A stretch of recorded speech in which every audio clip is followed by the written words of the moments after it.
All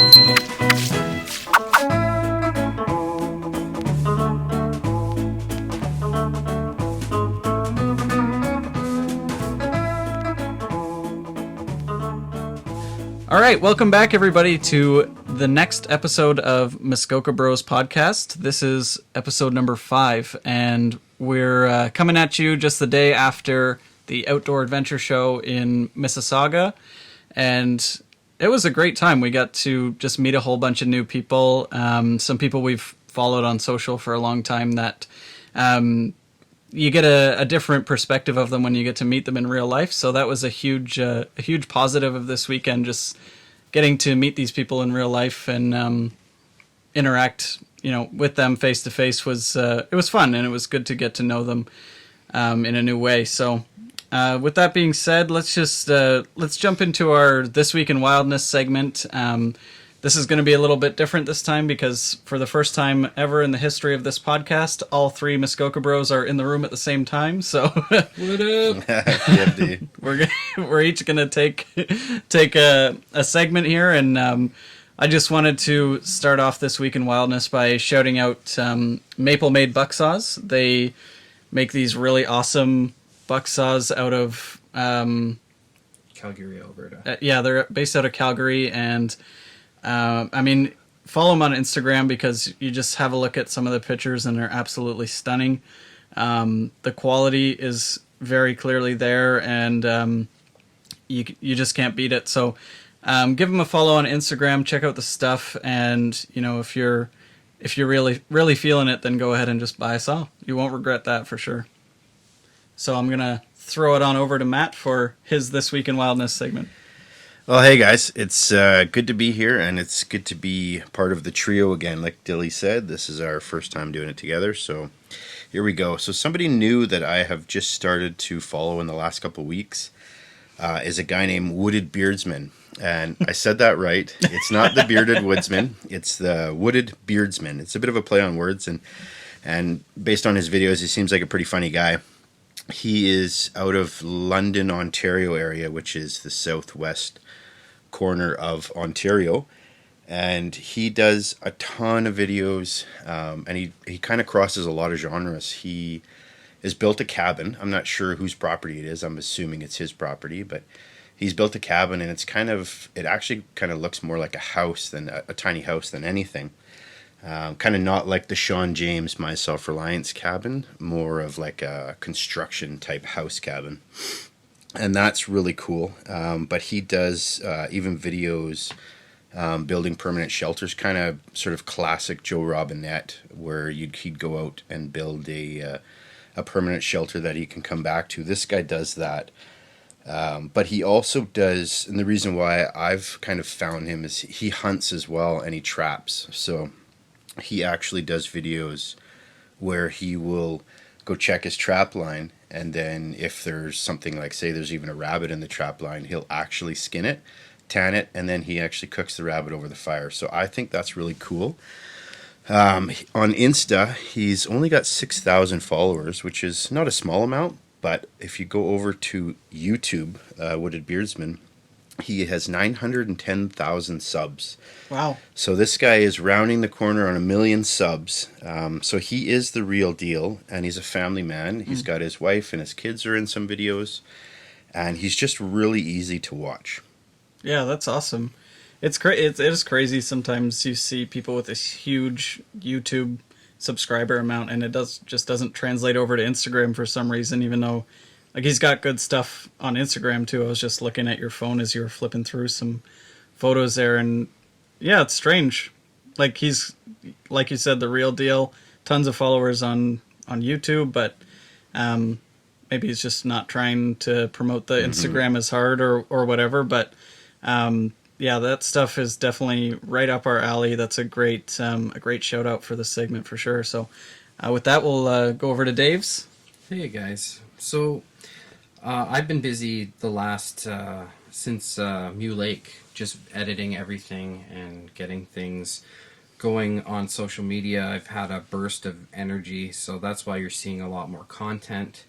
Kind of after Christmas is always that bit of a lull where you kind of get comfy into winter, and it took kind of Mule Lake preparation to get that fuel going back again, which was exactly what I needed, and the timing was great because of Mule Lake, then the adventure show. So this is really getting the ball going, which is good. Someone that I have been following for quite a while on Instagram is the Wimpy Camper. She's great. Yes, Michelle. She's out of BC. Shout out to BC with our BC Muskoka bro here. And I have to say that when I started following her, I was like just so impressed with the amount of pictures and media that she's been putting on. And we got talking, and then she asked me to design her logo, and it's something that I don't really like doing. I like just making them and handing them out to people, but she offered to pay me to do it, and I was like, you know what, I'm honored to do it. And I was able to make something that she really liked and really kind of encompassed what she did, and the colors that she was the colors for hers. I love what you did with that. It definitely, I think it sums up the idea for sure. And I'm not going to go into great detail because I've never met her, but through her pictures and everything on Instagram, I'd say, guys, give her a follow. Absolutely incredible. She's killing it with like all the knife posts that she does. She actually hooked me up with Satterfield. She kind of said, these guys are fantastic. You need to get in touch with Scott. And through her, we were able to get our amazing custom knives. So you guys really, really, if you don't know who she is, she's got, I think, let me look here, almost 10,000 followers. Yeah, impressive. Which dwarfs us, and she really doesn't need our shout out here. But, well, nobody really does. That is on this segment. That's true. But at the same time. But they kind of do. Yeah.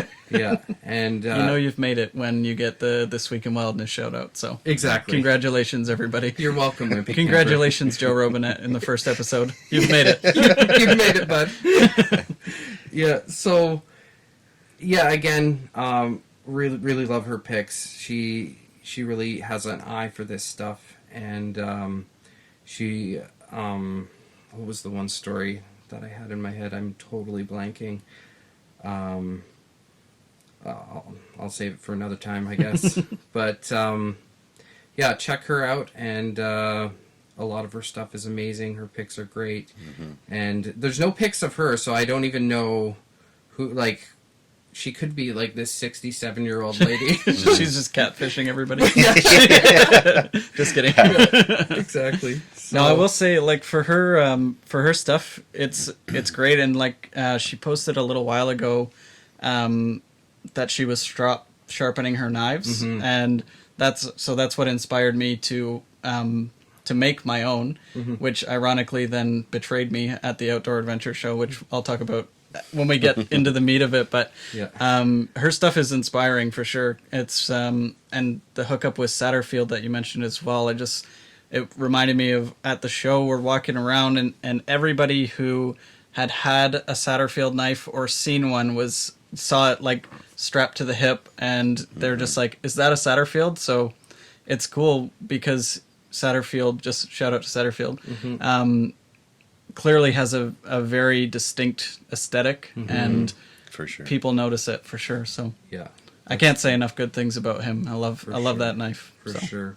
I remember the story. I was saying that she really needs to get a YouTube channel out there so that we can so she can be inspiring more girls to get into this type of thing. Yeah. And, as well as inspiring everybody. But it's great to see young women kind of get into this stuff as well, because it's not just for guys. Or potentially a very old woman. Yes. Yeah. You never know. Yeah, you never. Don't ask, though. Don't ask. Don't ask. Don't yeah, tell. Wimpy I was going to say that. We didn't ask. We didn't ask. Anyways, yeah, so that's it for this week in Wildness, and just I guess we'll get into a little bit about what we got up to this weekend. Obviously, we were at the Outdoor Adventure Show, and we had a really great time there. I don't think we spent a lot of time at the seminars. Did you end up going to any one of the seminars? Negative. Yeah. So I think a lot of it was just kind of roaming around and making some new connections and seeing some of the new gear that they have out at all the different booths and stuff like that. And of course, we're big into scuba, so the Outdoor Adventure Show was heavy on scuba this year. Yeah, not Scooby. No, it was Scuba City. So but that would be fun to go on one of those excursions. It's kind of a weird mix at this show because you have like, I don't know, maybe 1/3 is bushcraft, like camping, outdoor stuff in that regard, and then 1/3 is just like go to Mexico, and then another third is the rock climbing wall because it takes up so much space. But it's kind of a weird mix of stuff. But essentially what we did was just chatted with a bunch of different people, like well, I guess we hadn't been there 5 minutes before somebody said, Muskoka Bros. It literally stepped out of the car. That feels really good. Yeah. When we went in there and Hunter and Harris, the paddle maker, gorgeous paddles and actually gorgeous pictures out of Bradford, Ontario. Yeah, works of art. And we love guys that aren't too far away from us.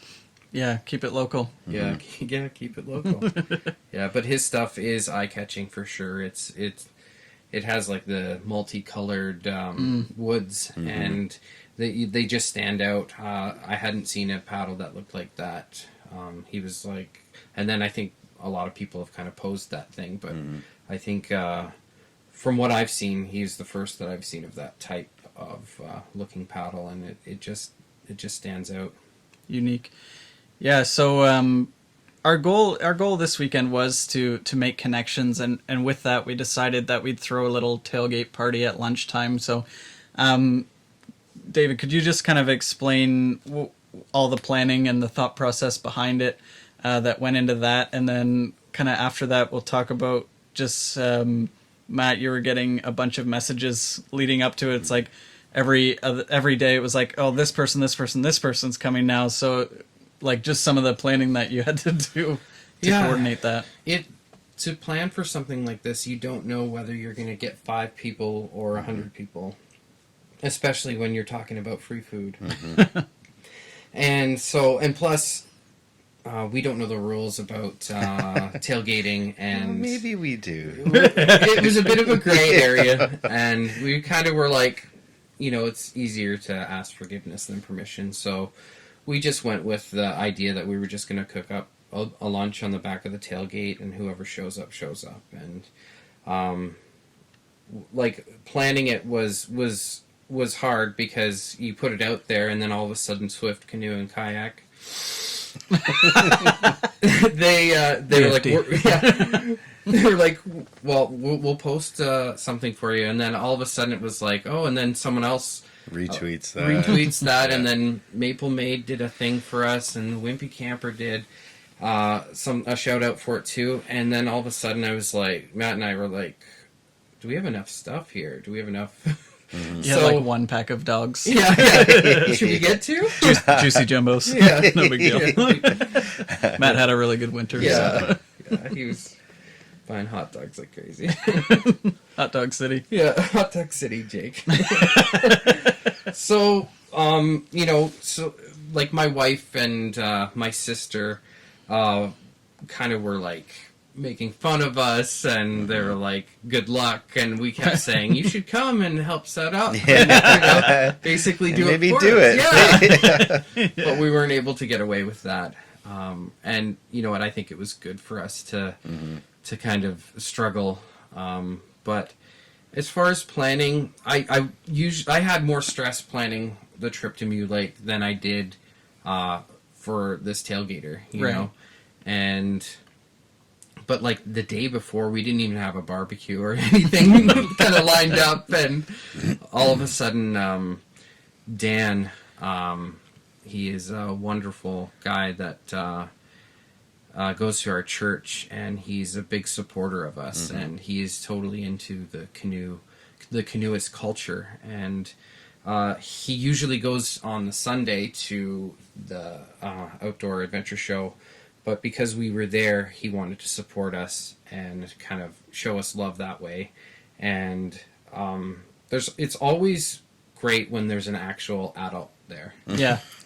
Someone that is A grown-up. Yeah, is a grown-up. And he just, he would, anybody walking by, he would just be like, hey, come and meet the Muskoka Bros, and da-da-da. And Free hot dog. Free hot dogs. And, to have that kind of support was really cool from a member of your church. And he gets the culture that we're in, and he gets what we're going for. And so, to have him there was really, really cool. I think all three of us we kind of breathed a sigh of relief to have that person that just showed up that you didn't expect, that was kind of in your church family. And it totally took a bit of the pressure off, too. Well, Dan is very much the, he takes that wave at everybody you see on the water in the canoe. He takes that and he brings it into real life. He's a very genuine, just nice person, and he brought that attitude to the tailgate. And I think it was because of him, it was probably 10 or so just strangers that have never heard of us or whatever that were just happened to walk by, came over and got to have some lunch, and we got to chat with them a bit. And shout out to the one lady that said she listens to podcasts. So I didn't get anybody's name, but we'll call her Ruth. Yeah, sure. Ruth. Ruthie. Yeah, Ruthie. Imagine if that was her real name, though. That would be. Is. Yeah. Is it? It feels like it. Yeah. Okay. Yeah, Ruthie Rutherson. I feel like you guys have background knowledge of this. We do. You're like, what's your name? Yeah. We were listening. I was cooking. So, Burning. Burning. Burnt on the outside, cold in the middle. Yeah. That's our motto. Yeah. It's not just got to get out there anymore. Yeah. But so Matt, you were kind of heading up the social media coordination side of it. So what was your sense as it was coming up closer to the day, and you just getting retweets and messages and notifications? Were you freaking out a little bit, or? Yeah, I actually had waves of panic because I sort of had visions of 35 people walking over in every 10 minutes, and my wife just said, just keep cooking till you're out of food. And she's like, you're not a restaurant, right? You're just doing a solid. It's right? free. It's free. So with that in mind, I went out for a little shop, and I bought about maybe 75 hot dogs, variations of hot dogs, even soy-free, flavor-free, meat-free. Disgusting. Not free. Not free. Disgusting included. And then I bought 75 buns and wraps to match, and I thought, that's pretty good. That gives 30 people 2 or 3 dogs each. Right. And then I thought, oh no, there's been so many retweets. I went on. I was getting inboxes from people on Insta that are saying oh, that's so cool that you guys are doing this. And then I was getting retweets on Twitter, friends of Temagami, and a bunch of people that have a big following were retweeting it. And because Scott had posted it at Swift, and I started to have waves of panic, and we had leftover food from our Mule Lake trip. So I said, David, grab whatever you have left from Mule Lake, toss it in the truck, and yeah, it actually turned out we have food to spare, so we got dogs for days back on the farm here. Yeah. But there was a lot of people that came out, and of course, anyone that walked by, we were just hollering at them, and who doesn't like free food? Yeah.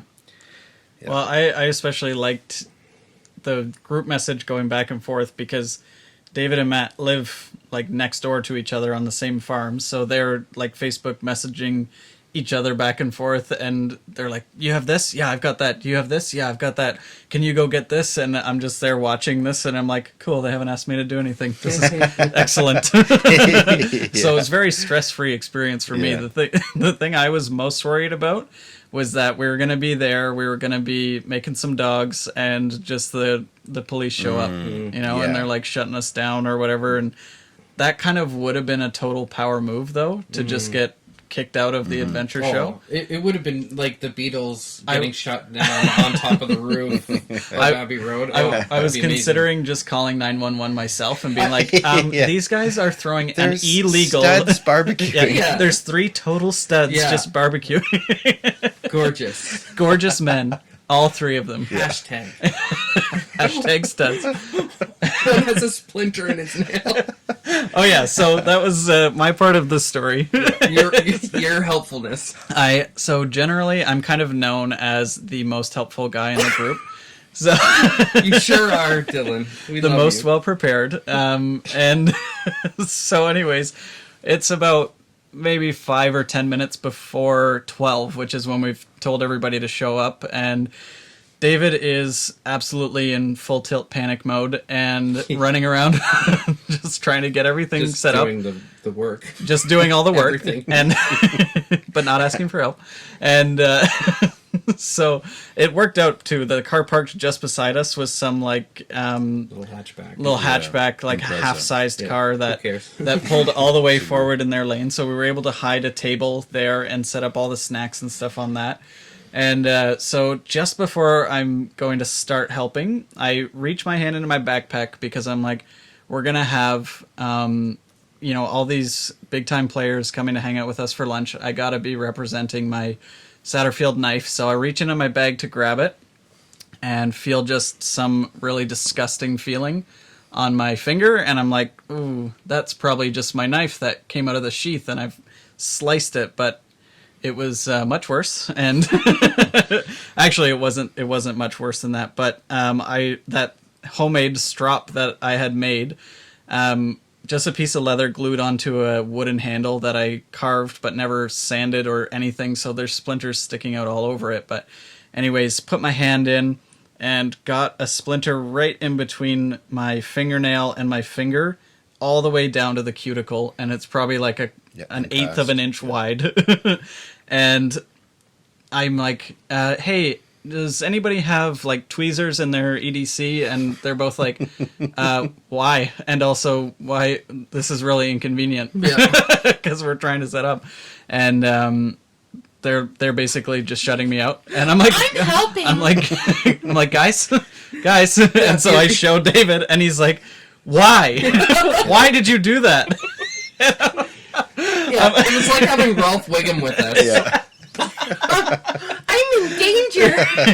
It's like, you're actually making this harder. That's what she says. Dang it. Edit that out. I can't. It's too late now. We're on a roll. So anyways, they're not helpful. And Matt just goes, just bite it out. So I'm like, okay. So I start trying to do that, and I'm really worried that I'm going to bite the tip off of it, and then I'm just going to have a splinter in my finger for the rest of my life. So I gave up on that pretty quickly, and then I did end up using the spare set of barbecue tongs, not the real set. So Wink, wink. yeah, we had 2 sets, but one of them was in Wink, wink. Yeah, one of them was in a paper did. towel. So I used the barbecue tongs that we used for the hot dogs, and I pulled that sucker out of there. But It was a legitimate piece of firewood that you pulled out of Yeah, there. it was that like a fire canoe. starter. Actually, go to his Instagram to see the picture, Muskoka Bro Dylan. yeah, see the picture, leave a like, leave a comment, shout out Muskoka Bros. Yeah, whatever. have a puke. have a Yeah, few. like and subscribe on I YouTube. got a lot of good comments on that. This isn't my phone that I was just trying to look it up on, but one of them was like, that made my legs weak. It did look like Chinese torture. Yeah, so anyways, long story short, just get your knife out before you have to start preparing for a barbecue. So with that, let's jump into some of the people that we met, some folks that came out to the barbecue, and some folks that we just kind of saw around the show that we got to connect with, that we've been big fans of, or vice versa, or just mutual fans of each other. And we'll start off with we were going to do a podcast on the day with Uncle Tito, but we were just all standing around having a great time, and I didn't want to like break that up and change the vibe or whatever. But he's a really interesting guy, and sure he is. totally different from how I would have thought he would be from his social media stuff. So this is why I think it's really cool to get to meet these people in real life. I never thought that he would have been like a bad dude or anything from his Instagram page, but meeting him in person, you just realize how much of a good dude that he is. And so Matt, you got to have pretty good interaction with him and his buddy Jeff, who's on Instagram as Filthy Boots, which takes the cake for best name of the show. That is a great It's a solid name. I love it. So what were you guys kind of chatting about? And I know that they were just getting into some hunting stuff, and you were having a chat with them about that. Yeah, so Jeff, Filthy Boots, and Clint, Uncle Tito, I had never met Jeff before, but apparently Clint travels with an entourage, and Jeff is one of them. But I had been starting to talk to Uncle Tito through inboxing because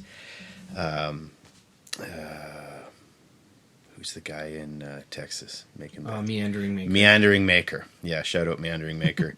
Had made him a custom rucksack with a rifle holder sling attached to it. And I saw Uncle Tito post a picture of it, and I had to have it. So I had inboxed Meandering Maker and tagged Uncle Tito, and I said, I want the same thing. And Meandering Maker said it's not going to happen. It was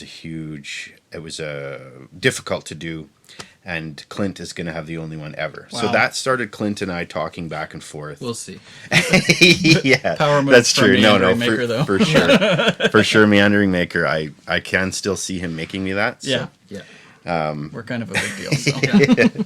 So I had been inboxing back and forth with Clint, and seemed like a great guy just from the messages. You know, sometimes you can just kind of get a feel for people, and his punctuation's great, and he's always using exclamation marks and apostrophes, and so you know what he's saying. There's no room for interpretation. So anyway, seemed like a great guy. And then I had saw a couple other posts of his where he had, I think, a shotgun. And I think he's a birder, and he goes after ducks and grouse and that type of thing, and that's great. And I know one of the reasons I love the bearded or the Wooded Beardsman, and I love Uncle Tito, is because they're not afraid to show off that part of their lifestyle. And so when I met him at the show, we got chit-chatting about his history here, and his hunting background and that type of thing. And so Jeff, Filthy Boots, is a hardcore fisherman and a fly fisher, and that's amazing because I don't do that. I don't know how to do that, so I'd love to learn that. And Clint, he wants to get into more big game, which is more my thing. And so, yeah, we have an instant bond that way, and 1 hour definitely wasn't enough time to talk to him. Yeah, yeah, because and they're actually coming down this weekend too, because they're wanting to get it more into like hunting the bigger stuff, and you guys got a coyote problem here, and I know like they're controversial outside right now barking. It's controversial to say, but yeah, they're actually pests. Like they're bad for the dogs that live here. Like there's pets here. This isn't like the coyotes in the city where, you know, you're safe with your little fence and everything, and they're not gonna get into your yard or whatever, and you only run into them in parks out there or randomly walking down the street. But here they're a problem every night of these guys' lives, and so you're trying to take care of that, right? So it is hard to balance that in this space, because we have people that are just total absolute beginners to camping that are fully against hunting, and that's not because of their beginner status, or people that have been into it for a long time that love animals that are against hunting, and then you have people that are way into it like these guys. And so it's hard because you don't want to be controversial, especially as us just kind of, we've just been in this space for a couple of years and getting started, right? So we don't want to push people away, but that is a part of the livelihood. That's right. A part of our lives as people that live on a farm, for you too, and for myself too. Is like I hear what goes on here, and I don't like that. So, well, something I sorry to cut you off. No, but that's something okay. I always go back to is we play these little bushcraft games, and Right. we love to, we love to learn these skills. And what we're really doing when we're camping, when we're bushcrafting, when we're hunting, we are literally doing life for many people still today on this planet. That's just everyday life. Right. And 100 years ago, 150 years ago, and back a millennia, it was just everyday life. It was just life. And now we have to go and find these spaces and play these games in order to get back in touch with that. And that's the disconnect that I don't see. Yeah. Yeah, no, for sure. And it's all part of the outdoors. And you talk to you want to talk about conservation, like talk to a hunter. They are the ones that want to preserve populations because they, well, believe it or not, enjoy hunting, enjoy getting food, not necessarily in the case of coyotes, but you can still eat, like Matt, you were saying you wanted to try the backstrap of the coyote, and like it's not just the thrill of hunting, it's you're feeding your family, it's respecting nature. You want that population to continue, and so that's why there's all these regulations and things like that. So I feel like that's something that needs to be said that gets lost, is that actually hunters love animals. They want animals to be there, and nature to be there for the long term. So that's just a little note on that. I wanted to kind of clarify a little bit so you don't get the wrong impression maybe. But if you have more questions about that, send Muskoka Bro Maddie an inbox, and just definitely. He's always down for a civil conversation to try and share his point of view for sure. So so just jumping off from that, let's just give a shout out, I think, to one of the best guys that I've met in this space has got to be the bearded portager, or the bearded portager. I love it. Bearded portager, Marcus. He's a solid dude. Yeah, I like. He's always happy to see us, and he, like, as far as his collection of knives goes, like, he's piqued my interest big time, because I'm starting to get into that more. Before I was kind of more axe oriented, but now I'm definitely getting into the world of knives. And he just tells me that, like, sometimes, he'll just buy a knife just to look at it for a couple months, then he'll sell it or trade it, which is cool. And he's always willing to, like, come out and have a good time. And he was really nice enough to invite us on a trip.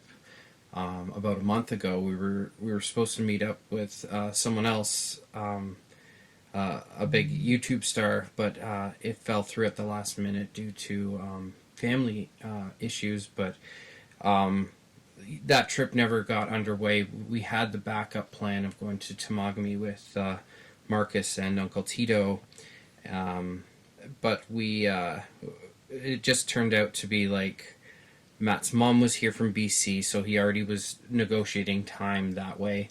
And as far as I was pretty bummed, and I think the trip just kind of fell through. And we definitely, like, I personally should have pushed myself to kind of go on that, but at the same time, I know that there's going to be more trips with Marcus and Clint and his crew, especially this Friday. So yeah.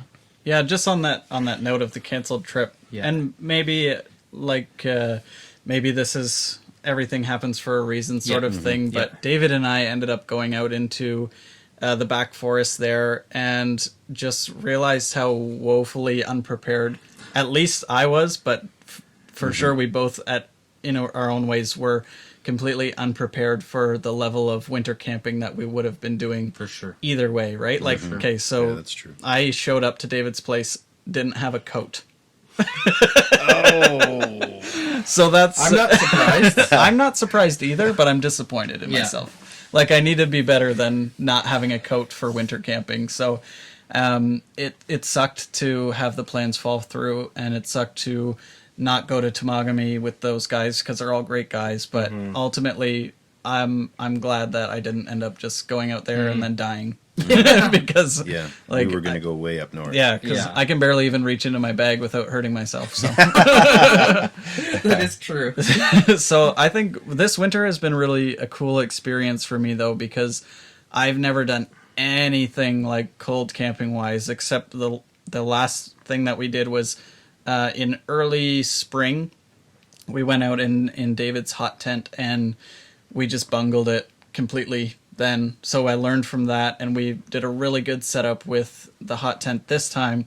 And we were able to pile some snow all around and keep the heat in. But then we also tightened up the top. So, but then the problem with that was smoke couldn't Smoke get inhalation, out. yeah. So we both woke up the next morning just with like brutal headaches and dry mouth and stuff. And I'm like, well, yeah, this was a good, like a little spank. Spank from God. So, you know, and, but it's good because I was just to say like this, I've been really looking at winter differently this year, and it's been exciting. You know, winter has been such a bummer for so many years of my life because if you don't know Southern Ontario, it's like, you know, if you want to go do winter sports, you've got snowmobiling, which is crazy expensive, and they're always breaking down. You've got snowboarding, but you've got to go 2.5 hours to Blue Mountain, and then it's like just a big hill. Like, it's not a mountain. There's, you know, you have to go on a huge trip if you want to go do anything kind of really fun when it comes to your classic winter sporting things. So to have something that you can just do in your backyard, in your back forest, and hone your skills, and a lot of it translates over to summer camping too. So this has been a fun winter for me in that regard, because it's been like, oh, this is actually a whole year's worth of activity that we can do, and not just summer. Yeah, it completes the seasons in my book, because like I've camped in spring, summer, fall, right, and winter's always been that big void of nothingness, and you're just you know, that's a recipe for you know, getting cabin fever and cooped depression up even. yeah. So I love that winter camping is that final piece of the jigsaw puzzle that, like, I think I said this in another podcast, but you see all these 165 days till we can camp, and I'm like, I've been camping all year. 50. BFD. Yeah, no, that's good. And the people like that come out and do winter camping stuff, there's a certain kind of people. Like the people that you were describing from Mule Lake sound very like just a totally different kind of camper, really interesting person. So, so just some other people that we got to run into as well. Ken Jones was there, came over to the tailgater as well. We met up with Adam Romano later in the day, who formerly was Tibor, in case you don't know. Shout out Tibor. If you want to find him now, his name is Adam Romano, and Adam Romano Explores. Yeah, and he's got some interesting stuff coming up soon. I don't want to spill the beans on that yet. I'll let him. That's a future podcast. Yeah, I'll let him With make. him. Yeah, I'll let him make that announcement. We chatted a little bit about having him on the podcast as well to promote that. So stay tuned. Stay tuned for that. And yeah, just going around these the different booths and stuff. What was one of your favorite your favorite booths that we got to run into here? To be honest, I know it's cliche, but it's usually always Swift, canoe, and kayak, especially because I'm at the point where I've saved enough money that I'm going to be moving forward to getting a boat. And so being able to talk to Scott at Swift was like the highlight for me. Yeah. Just being able to go through every aspect of the canoe that I think would best fit me and what we do as Muskoka Bros. It was just really good. I always have a good experience when I go into Swift in Gravenhurst or seeing these guys at the show. There's like every one of their, like a lot of their staff is very friendly and knowledgeable, but we want to talk to Scott the Smoke Show and Total Smoke Show. Yeah, and clearly works out. Yeah, definitely. 6 times a week. He's like 3 times wider than me. He could In a good way. He could kill you. Yeah, so just being able to talk about, customizing a canoe to what I want and what I have kind of envisioned, and being able to talk to other guys about what they have and why they have it, and everybody just kind of comes back to, I'm always like, well, what kind of canoe are you getting? They're like, oh, Prospector 14. Yeah. And I'm just like, that's what I want. Yeah, it's like, why does Swift even sell other canoes? Yeah, that is funny. But yeah, that was probably one of my favorite places. Also, I'll let Matt kind of talk about, because we saw Bear Essentials that does the Bucksaws, very similar to what Jody does, and we were able to see Bear Essentials stuff up close, and it was really good to meet someone that is making a go of a business like this. It's so different than everything else that is kind of going on in this culture. To actually see someone working with wood and at these shows, because usually it's a lot of travel along the sides, and then right up the middle is camping-esque stuff. Yeah. So to see kind of a woodworker in there was neat. It was cool to get to handle it and see, and actually, use your own hands to see how it works and breaks down and folds back up and and stuff like that. But I know you were raving about some clothing that you saw there, right? Yeah, so Canadian Outdoor Equipment. Most people, if you're in Ontario, you know who they are. Yeah. They sell the wool anorak jackets, and I mean, absolutely, I want one so bad. I mean, I'm coveting an anorak jacket. They're an investment. They're an investment. You've had a good winter, but it hasn't been that good. Most of it's gone on those like juicy J's or whatever. Yeah. So I mean, there was a couple thou right there. Yeah, a couple thou hot dogs.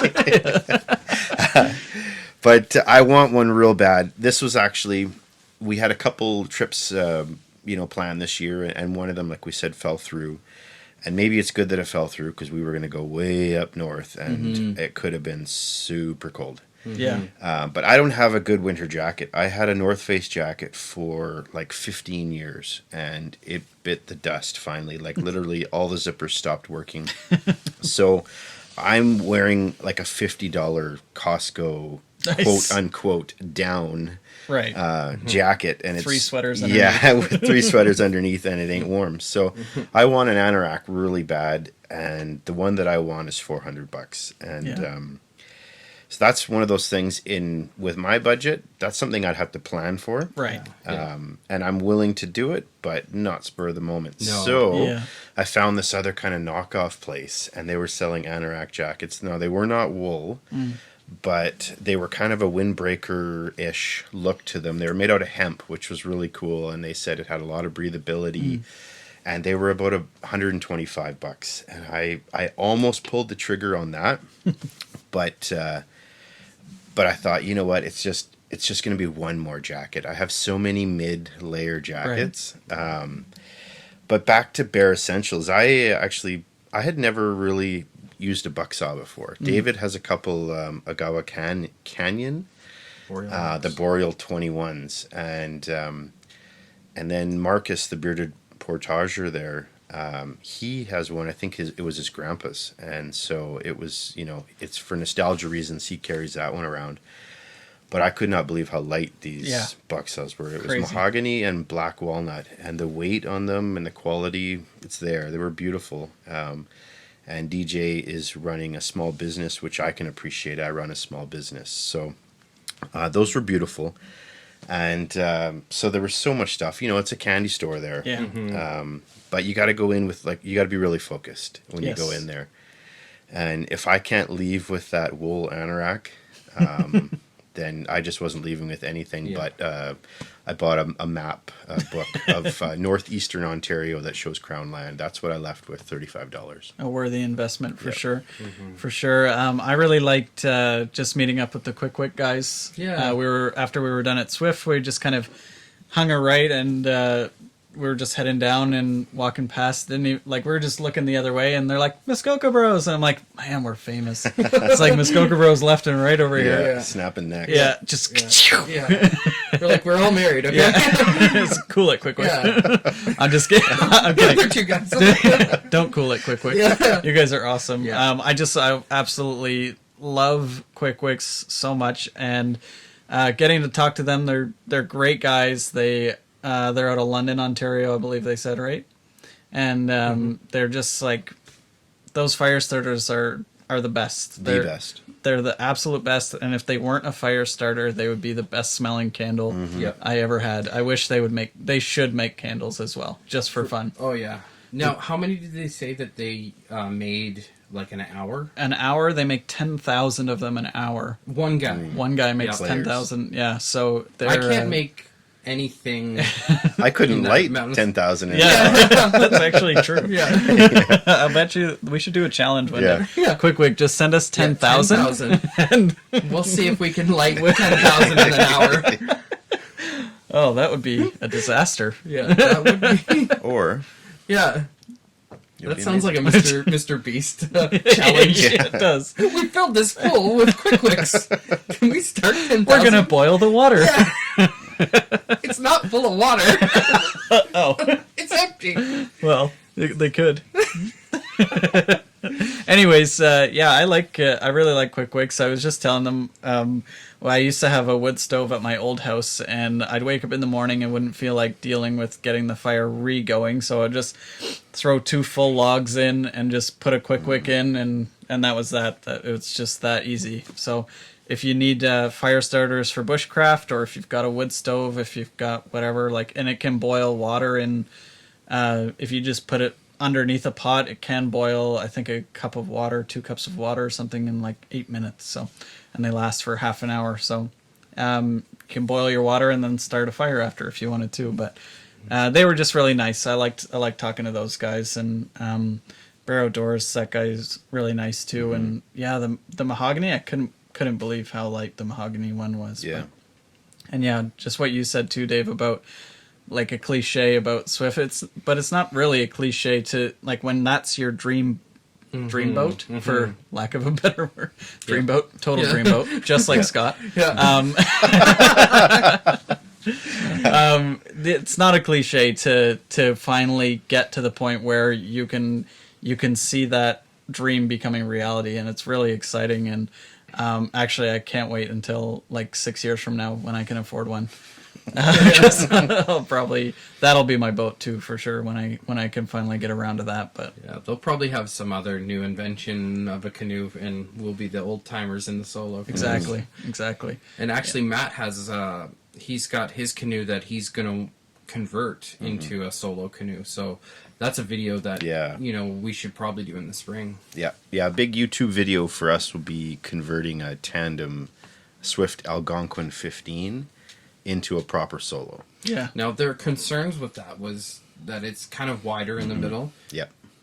But I think the cure for that's just a longer paddle, Yes. wasn't it? Yeah. So I run a 240 millimeter paddle right now, That's what she said. and plus the kayak paddle that I have. Exactly. And Scott Same says Yeah. I may need to go to at least 250. Another solution there is to sit higher up, but I really don't want to do that. Yeah. David and I, when we do this, and Dylan, when I'm also a part of the he's Muskoka he's a Muskoka pro, and I felt see. weird not including him, Yeah. even though I'm not sure if he'll be in the video. But, We'll see. so I've bought the seat and I've bought all the gear. Actually bought it in the fall, and Scott kind of walked me through that. So I've got a cherry seat, and we're going to mount it lower. So I'll probably definitely have to get a longer kayak paddle. And I have an H2O paddle right now, and I'm kind of interested in trying the Werner paddles. It's actually Werner. Yeah, or Werner if you're German. Savannah. Yeah. It's a Werner Yeah, paddles. Woodsman's finest. Yeah, I think I heard him call it Werner. I Yeah. want zero emissions now. Today. I don't want 2030. I want it now. I want it now. I want a Werner pedal now. I want my Swiss canoe now. Not in 2030. Shout out Greta Thunberg. Yeah. Yeah. Yeah, Leo was right. Yeah. That was right. Save the planet. 2019. Yeah. Just kidding. Don't save the planet. I'm kidding again. Sorry, I'm Love rambling. nature, man. We do. Just some other people that we got to meet up there with. There was Kevin Frazier, and his partner Laura. They were the ones Lana. that, dang it, Yeah. I have it written down. I only remember Lana. that because of Lana from Smallville. Yeah, It Lana- okay. Lana was a Lang. bit of a thing about 20 years ago. Oh, okay, Yeah. I wouldn't remember him too young. And he's back. And he's back. So I actually have written down Kevin and Lana, and I said Laura anyway because the R, the N looks like an R. And he's down again. And he's down. 1, 2. So they were the ones eating the disgusting dogs. Except actually Lana was cool and was like, Yeah. like I'll just eat whatever. Yeah.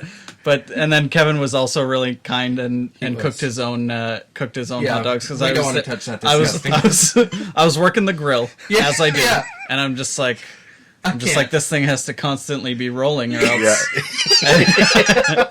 And he kind of said the same thing. He's like, I mean, if it's not burnt, then it's not vegan. So. He said that. Okay, he Burnt said on the outside, Yeah. cold on the inside. burnt in the middle. That's a lifestyle choice right there. Yeah, yeah. No, but yeah, so it was fun meeting up with them too. And Kevin, of course, ever prepared, was the only dude wearing gloves, and I was so Yes. jealous that he had gloves. My hands I were had 2 pairs. It is the this whole time. Yeah, shot. There you go. Yeah. There you go. Yeah, so shout out to them. Canoe Hound Adventures is also somebody on our list that we wanted to talk about. If Matt, if you want to just kind of dive Yeah. into that a little bit. Yes, we rolled into the parking lot. We get there, I don't know, say 9:30 or so in the morning. It's kind of Pictures, half full. pictures. Yeah, you know, kind of, we're sort of Paparazzi. barreling through people Yeah. and stuff like that. We should have And- brought security.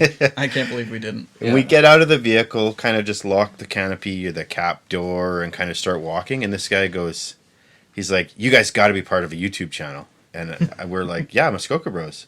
And he goes, oh, I follow you guys. And it's Canoe Hound Adventures, who's a big deal in Ontario for sure in the social media world and radio and whatnot. So Bigger than us?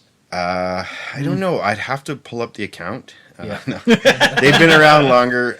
They've got a lot of inroads, and we'd love to meet up in a professional setting with those sure. guys later on for sure. Yeah, good dudes. That was like my first celebrity moment. It was like, yeah, we've made it. Yeah. We can relax now. For sure. Yeah. Yeah.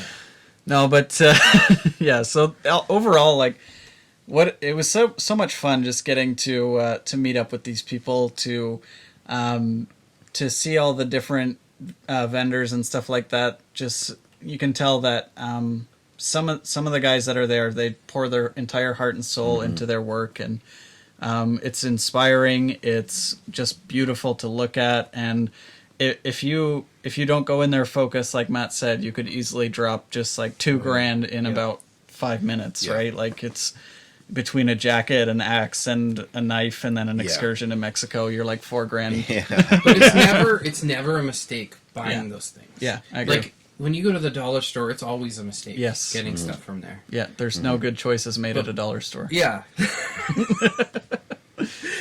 I'm not gonna say what I was gonna say. Don't buy your protection from there. Yeah. Rain protection. Yes, Yeah. exactly. Yeah. But yeah, it's one of the really cool things was bringing my 04 Tacoma, and like I honestly at this point it's been a month. I still love it and all that, but I'm still like it's an 04. It's not that big a deal. But having the guys come and just be like, oh, made a huge deal about Yeah. it, and I was just like I had a little tear, like Yeah. one single tear. Yeah. And it was very nice to have people encourage me that way, and I think it's one of the trucks that kind of best represents the outdoors and stuff like that. And Yeah, great reputation. for Yeah, sure. so that was another highlight I wanted to throw in there at the end. Yeah. So.